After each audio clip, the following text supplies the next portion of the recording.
Hello there, everybody, and welcome to the second week now Mhm. of April, circling Seattle sports on Converge Media. As always, your hosts Charles Hamaker and Bel Garcia.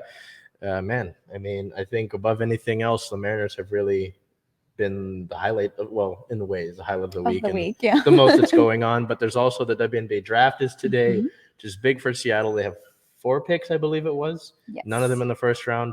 Before I get ahead into anything, we'll jump right into Seahawks Mhm. stuff, and Bell will take us right away. Yeah. Let's do it. Not much in terms of Seahawks news, just a little bit of information here. Housekeeping. Yeah. Some housekeeping things. Exactly. Bobby Wagner says that he doesn't have hatred towards the Seahawks, but the ending doesn't sit right with him. So, of course, last week we discussed what our feelings might be with Bobby's new signing, but these are kind of Bobby's feelings and where he sits currently. Completely understand. Yeah. Has he stated whether he's excited to play with the Rams or anything to Oh do with yeah, the new team? I think the comment was made that kind of went maybe a little viral was the fact that playing Seattle twice a year wasn't a motivating factor, but it was the Mhm. cherry on top. So Oh, wow. at the Okay. end of the day, again, he's somebody that, like, if it wasn't that he wanted out, he wanted to trade, send me to LA. It was, you were cut. I guess if I'm Bobby Wagner, right? I was cut. He can go anywhere he wants. He's going back home to SoCal. He was born in Ontario, California. Mhm. He can go where he wants. And because I remember we reported on it that the Rams did not want to give him a 1-year, $11 million deal. Right. He turns around and makes it a 5-year, $50 million deal that can go up to 65. So, and this is a guy that's representing himself. And interestingly enough, I did a little bit of research into that, into different players that have represented themselves as opposed to having an agent. Guys like Richard Sherman, Russell Okun,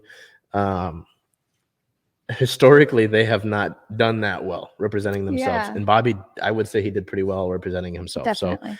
So hey, it's not it's him and the Russell situation are like parallels in my mind. At the end of the day, good for him. Good for him. He gets to go back home. He gets to it's almost like a prove it thing, and you get to get some sort of revenge icing on the top of that cake there. So Yeah. good. We don't have any idea whether the games will be here in LA. Are they normally one there and one here? Yeah. That's what I figured. Regardless, they should be very interesting once the Rams do play the Seahawks. So that would be exciting to look forward to. Um, Moving on here, on April 6th, the team hosts draft visit with Cincinnati QB Desmond Ridder. We know that was still on the list of positions that the Seahawks needed to look into and whether they were going to for the draft. So interesting and piece of information there.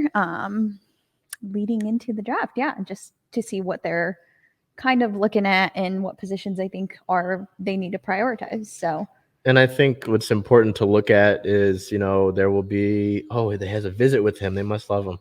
yeah. The Seahawks back in, I think, the 2018 draft were at Josh Allen's pro day. Does that mean that they were going to draft him? Not necessarily. They just, you do your homework on different things, right? So Ridder at 9, I'm really not that enthused by any of the quarterbacks at number 9, essentially, outside of talking myself into Malik Willis. Mm-hmm. It's still really a toss-up. I have no idea what Seattle will do at 9, and we won't know till the end of the month here when the draft is. But again, as I've said, if we go Malik Willis, I'm okay with that. But what if we go with Drew Lock? we'll have to live with it.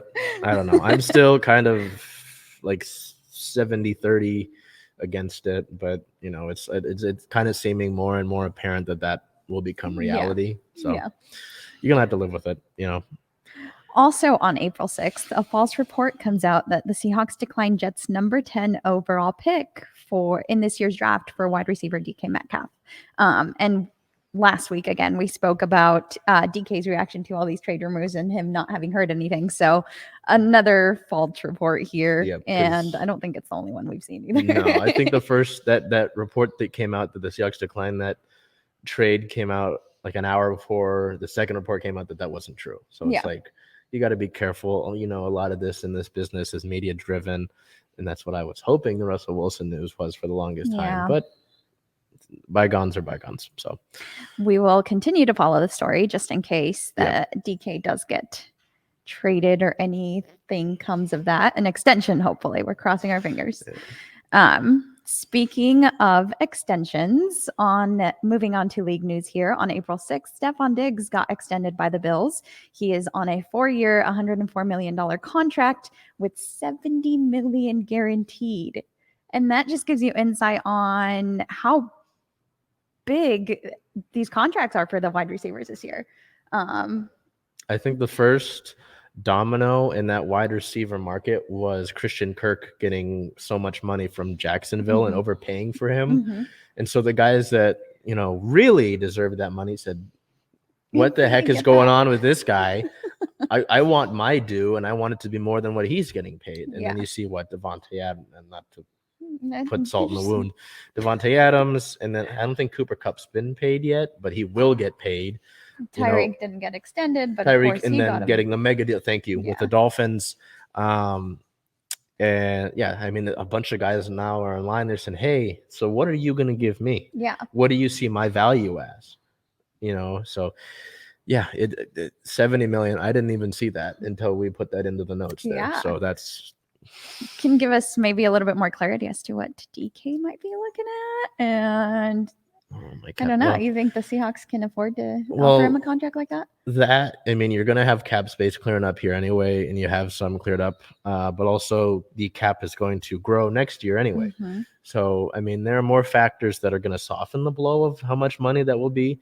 But, I mean, he's a guy that we talked about, last week or the week before, that wants to step up in the leadership role of this offense, is an all-world talent, yards after catch, going up for the ball.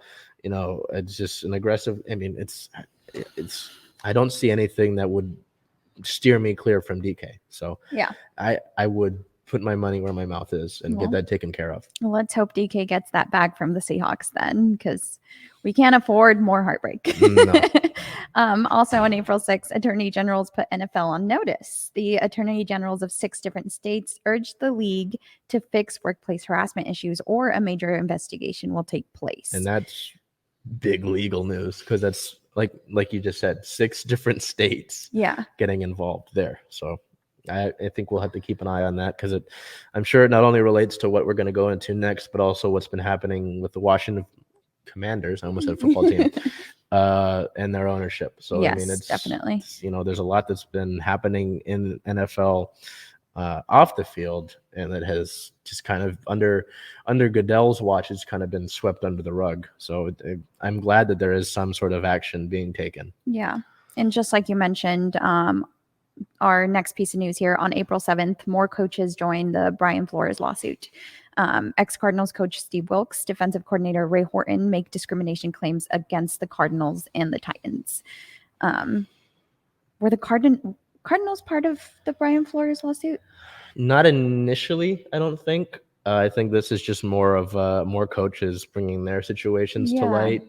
And it was funny. I don't. It was another coach that got involved, but he got involved, and it was another key sticking point in this case, because of an interview he did on a small Steelers podcast. That it was like a small show. It wasn't like a local thing or anything, and it got amplified and it went viral. So it's just interesting to see how the different pieces of news are coming into play, where they're coming from. And I mean, Flores, I think he signed with Pittsburgh. He did as a linebackers coach or something. So he's got a job right now, and this is still taking place. So it's just, I mean, obviously it's nowhere near being done, right? Nowhere near it's finished, especially with what we've just, sort of seen this past week. So obviously we should have an eye on that as it continues. But I'm really interested to see how this takes place, because this could generate a lot of waves. Definitely. Not only in football, I'm sure, but also maybe in other leagues as well. Yeah, people feeling like they have the support to speak up and talk about their situation as well. So again, like you said, we'll continue to follow this story.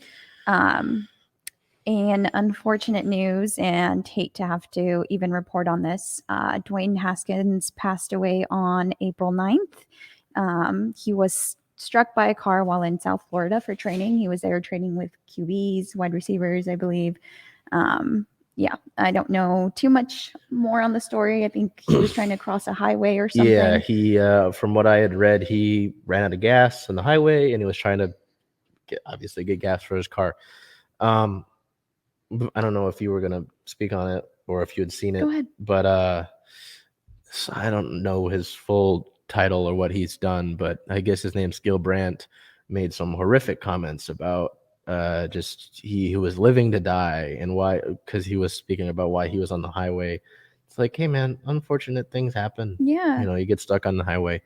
And Adam Schefter, I don't know if you saw the tweet that went viral. Yeah, about mentioning Haskins' football career in his tweet about his passing should never have happened. Yeah. I don't care, you know, in any death that we have to report, I don't want to talk about their career. I really don't.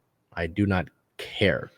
It has been amazing to see the outpouring of support that people, you know, Ohio State teammates, Chase Claypool with the Steelers,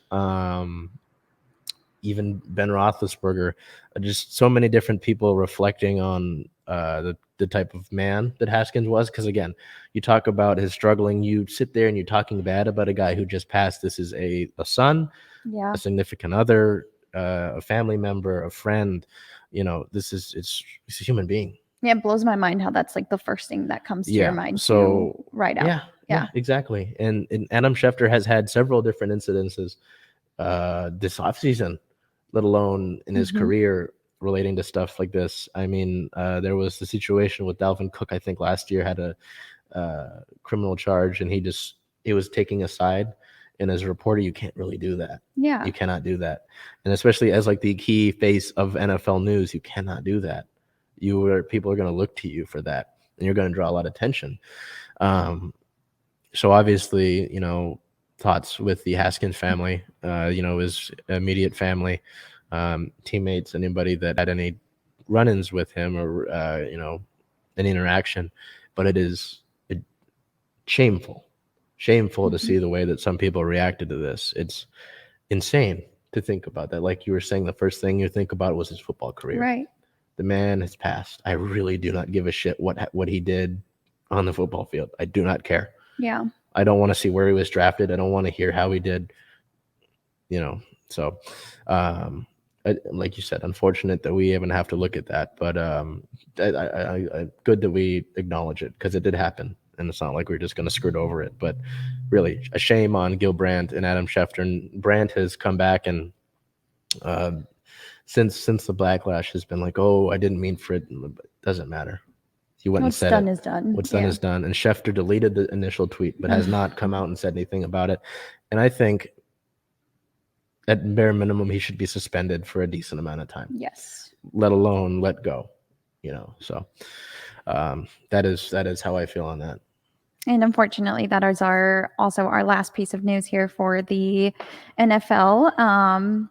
Looking ahead, what we have to look forward here at the end of April 28th through 30th, the NFL draft, and that about covers it for our Seahawks. So